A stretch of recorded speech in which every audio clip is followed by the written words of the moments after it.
मित्रों, चले आज बुद्ध जयंती है। इस पावन अवसर पर हम बुद्ध की शिक्षा और उसमें भी जो उनका विपश्यना ध्यान का प्रयोग था उसको जानेंगे।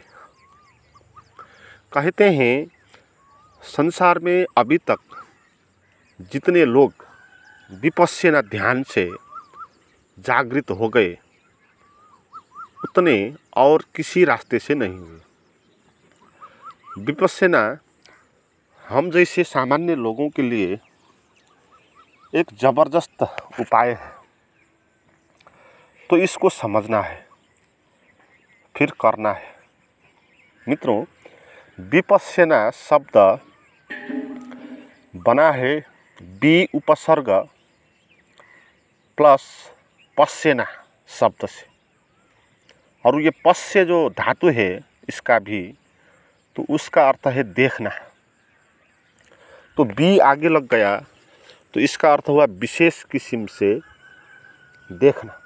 जैसे ज्ञान के आगे बी लगकर विज्ञान होता है, विशेष किस्म का ज्ञान। तो विशेष किस्म से देखने की कला जो है उसको बोलते हैं विपश्यना। और देखना क्या है और वो कला क्या है हम इसमें समझेंगे। देखना ये है क्या नहीं है, सिंपल सी बात। बाहर भी हम इसीलिए देखते हैं जानने के लिए कि क्या है ना। जितनी मिस्टीरियस चीज़ होगी आप उतना घूर के उसको देखोगे, क्योंकि पता लगाना है कि क्या है वो। कोई मशीन आपके पास आ गई और वो क्या है उसको आप देखने के लिए इधर उधर करेंगे, उसके भीतर प्रवेश करेंगे, वहाँ झांक कर देखेंगे कि क्या है ये मशीन, क्या काम करती है। तो इस तरह आप देखेंगे। तो ऐसे ही देखना है हमको अपने शरीर को, अपने मन को, अपने को ही देखना है। दूसरों अन्य वस्तु को देखने के लिए,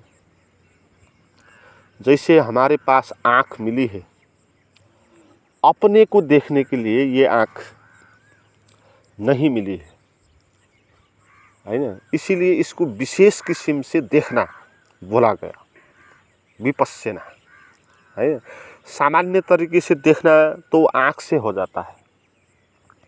इस आँख से हम बाहर की चीज़ों देखते हैं, जानते हैं क्या है, और शरीर को भी हम देखते हैं। इस आँख से हम अपना शरीर को भी बाहर से देख लेते हैं, बाहर की जो त्वचा है उसका वो हम देख लेते हैं। तो ये आँख भीतर के अनुभव को नहीं देख पाएगी। हमारे भीतर आँख के पीछे जो खड़ा है उसको ये आँख देख नहीं पाएगी। तो कैसे देखना है? तो देखने का अर्थ ये होगा कि आप कौन है, क्या है ना। आप क्या है, कौन है, सरल तरीके से देखना है। कुछ भी नियम नहीं है विपश्यना में, कुछ ध्यान है नहीं। इसलिए सब ध्यान की श्रेष्ठ प्रक्रिया है, क्योंकि इसमें कुछ करना नहीं है। ध्यान की और पद्धति में कुछ करना आएगा, विपश्यना में आपको कुछ भी करना नहीं आएगा। वहाँ आपको केवल देखना होगा, और देखना और करना फर्क बात है। देखने में एक्शन नहीं होता। जैसे आँख से भी जब आप देखते हैं तो एक्शन नहीं होता है, आँख खुल जाती है, आँख का खुलना बाध्यता है और चीज़ें दिख जाती है,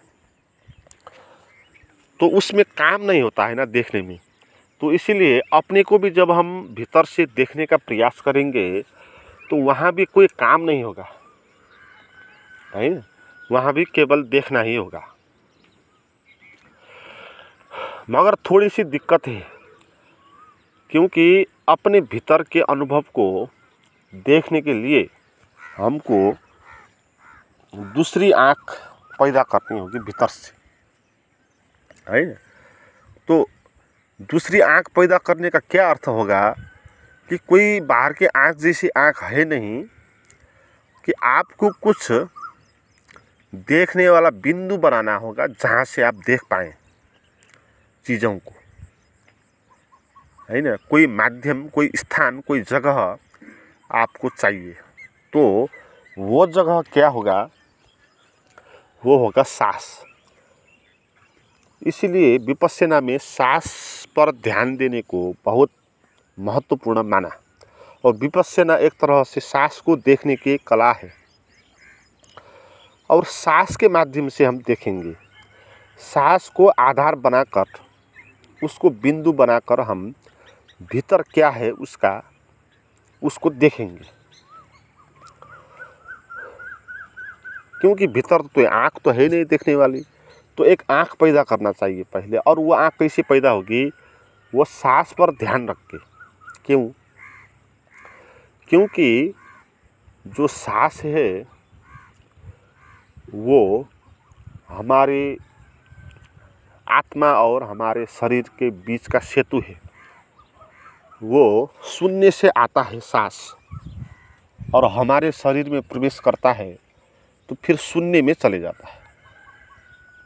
तो हमारे शरीर में सांस इस किस्म का भाग है जो इस शरीर से बाहर से आता है। इस शरीर में यहाँ से नहीं आता, बाहर से कहीं शून्य से आता है और इसके अंदर घुसता है, तो एक बार रुकता है और फिर निकलता है। तो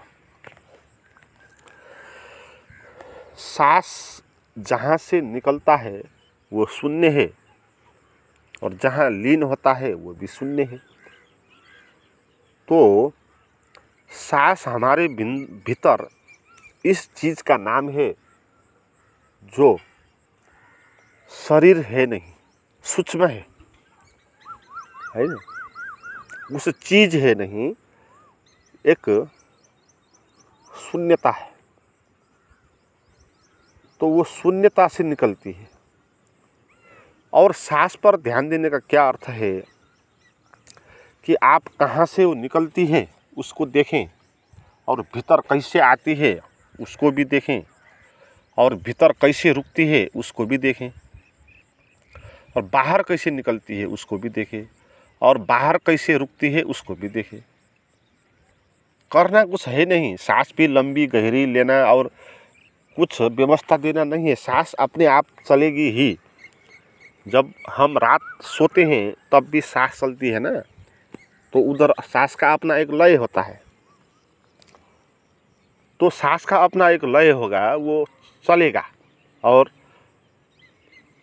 उसका हमसे कोई लेना देना नहीं होगा, वो अपने आप ही चलेगा। तो हमको ये जानना है कि सांस अपने आप ही चल रही है, मेरा कोई इसमें भूमिका नहीं है। और मैं देखता हूँ कि सांस कैसे चलती है ना, क्या क्या होता है। बहुत सिंपल सी बात है, कोई भी शास्त्र और सिद्धांत और जटिलता है नहीं। सांस चल रही है, आप सांस पर ध्यान दो। सांस कहाँ से आ रही है? शून्य से आ रही है, और नाक से या मुंह से भीतर प्रवेश कर रही है, और फेफड़े तक जा रही है, और एक बार रुक रही है, फिर बाहर आ रही है, फिर बाहर निकल रही है। तो सांस एक व्यवस्था है हमको जोड़े रखने का उस शून्य से, उस परमात्मा से, उस अस्तित्व से। तो इसीलिए सांस पर ध्यान देने को बोला गया, क्योंकि जब उस पर आप ध्यान दोगे तब आपको ये शरीर के अंदर क्या है ये पता चल जाएगा। ये शरीर क्या है पता चल जाएगा आपको, है ना। भीतर से ये शरीर क्या है क्यों पता चलेगा? क्योंकि आप सांस के केंद्र से देखेंगे और सांस होगा शरीर से बाहर का अनुभव, बाहर से आने वाला और बाहर ही जाने वाला। तो आप इस शरीर से भिन्न हो जाएंगे फिर, है ना। इस शरीर से नहीं चिपकेंगे। तो नहीं चिपकने के कारण फिर हम देख पाएंगे कि क्या है क्या नहीं।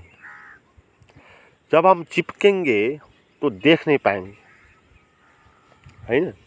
बाहर की आँख भी आप चिपका दो कहीं पर, वो देख नहीं पाएगी। उसको देखने के भी एक दूरी चाहिए, है ना।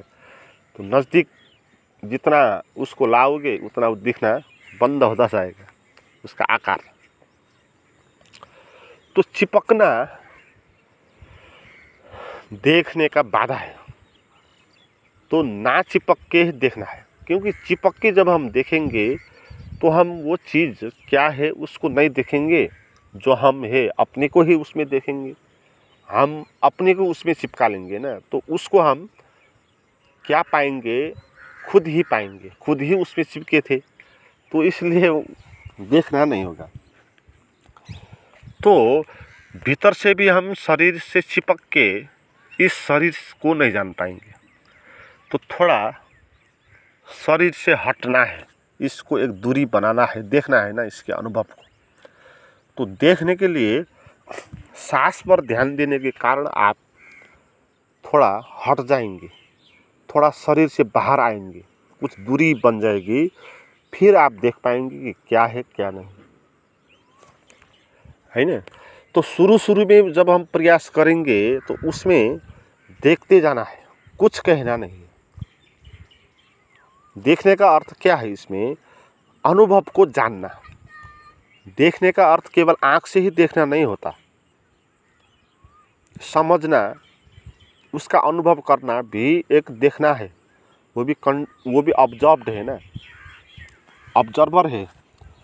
तो सूक्ष्म चीज़ों को अनुभव से देखना है, उसको वो क्या है जानने के लिए उसका अनुभव कैसा हो रहा है इसको जानना है। तो शांत बैठकर आप अपने पूरे शरीर से क्या क्या उत्पन्न हो रहा है, भाव वृत्तियाँ, डर, चिंता, भय, दुख, कष्ट, बहुत किस्म के अनुभव, तो वो सब अनुभव आपको हो रहा होगा, है ना। ये तथ्य है ना, ये है, हो रहा है।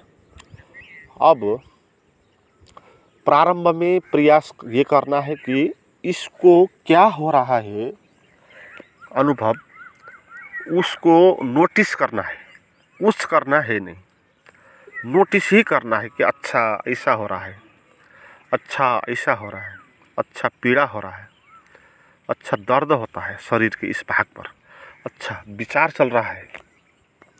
तो इस तरह जानने रहना है, क्या हो रहा है ये महत्वपूर्ण है नहीं, जो कुछ भी हो रहा है। और इसमें बात ये है, जो कुछ भी हो रहा है वो क्या हो रहा है उसको होने देना है ना। उसको ना नहीं बोलना है, विरोध नहीं करना है, क्योंकि विरोध करके हम चीज़ों को देख नहीं पाएंगे।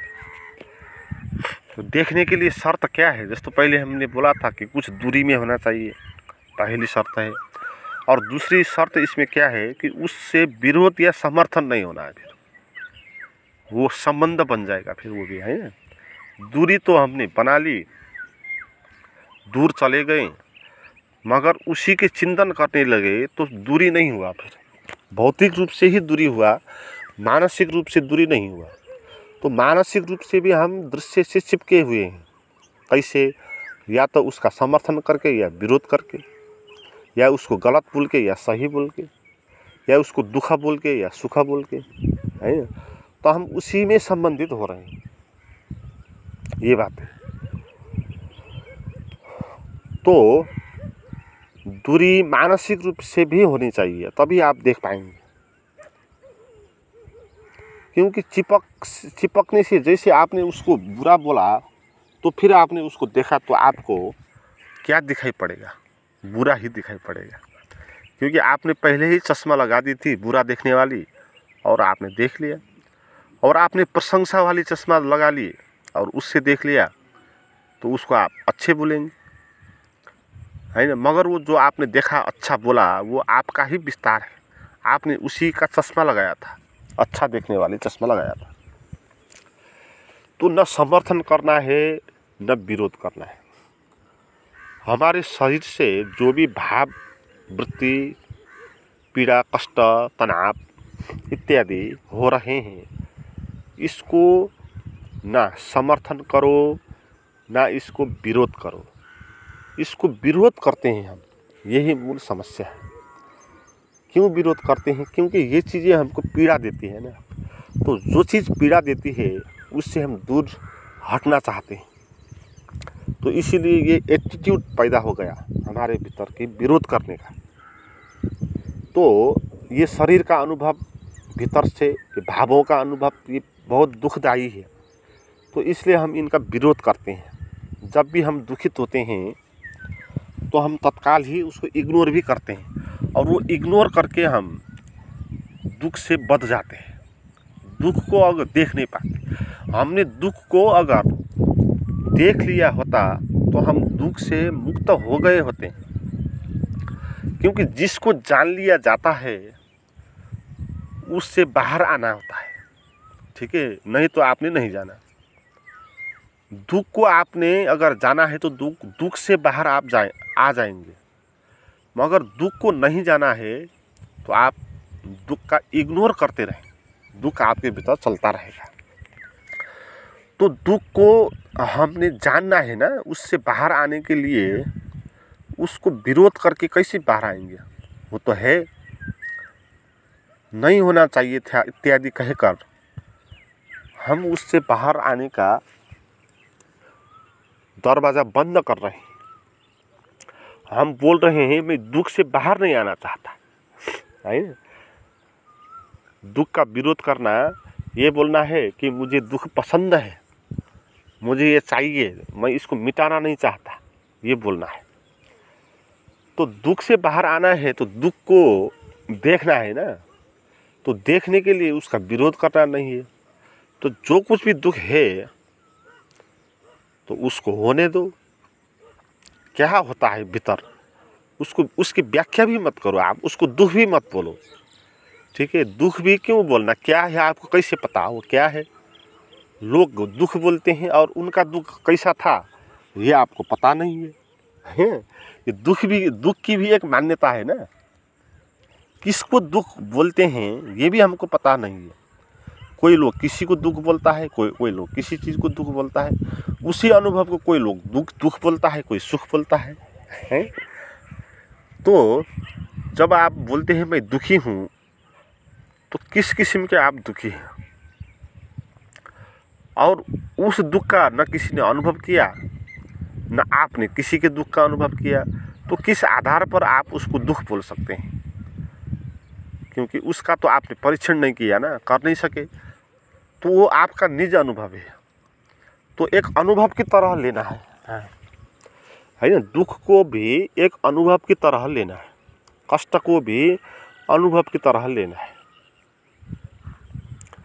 ठीक है? दुख हो रहा है तो पीड़ा कुछ हो रही होगी, मगर थोड़ा पीड़ा को भी सहने की क्षमता हमारे भीतर होनी चाहिए। जो सत्य का ही आविष्कार करने चला है, सत्य को ही जानने के लिए चला है, उसको थोड़ा सा धैर्य चाहिए, आवश्यक होगा। थोड़ा सा धैर्य भी वो कर नहीं पाए, थोड़ा सा पीड़ा को भी झेल नहीं पाए तो वो पक्के खिलाड़ी नहीं होगा। तो पीड़ा का भी झेलना है, इसमें कुछ क्षण के लिए पीड़ा को झेल देना है ना? उसको आप भोग दो, पीड़ा को, पीड़ा ही हो जाओ, और क्या हो रहा है उस पर नोटिस करते रहो। जब आप ये करेंगे तो आप पीड़ा से बाहर आ जाएंगे, क्योंकि आप तो पीड़ा को देखने वाले हो गए, है? पीड़ा को जानने वाले हो गए। ये पीड़ा है, किसने बोला? पीड़ा ने तो नहीं बोला होगा ना, ये पीड़ा है, किसने बोला? जिसने बोला वो पीड़ा है नहीं। तो आप फिर उसी पे स्थिर हो जाओ, जो बोलता है कि ये पीड़ा है, तो पीड़ा से आपका मुक्ति हो गया। तो मित्रों, विपस्सना ध्यान में हम शांत बैठकर इस तरह अपने भीतर का जो अनुभव है उसके प्रति जागने की कला है उससे। तो इस किस्म की कला आप और भी चाहते हैं, ध्यान करना चाहते हैं, तो मेरे पास भी कुछ 15 प्राइवेट वीडियोज है जहाँ पर गाइडेड होता है, गाइडेड मेडिटेशन होता है, तो वो आप ले सकते हैं। उसके लिए डिस्क्रिप्शन में जो नंबर और लिंक दिया गया है उस पर आप बात करें। Thank you.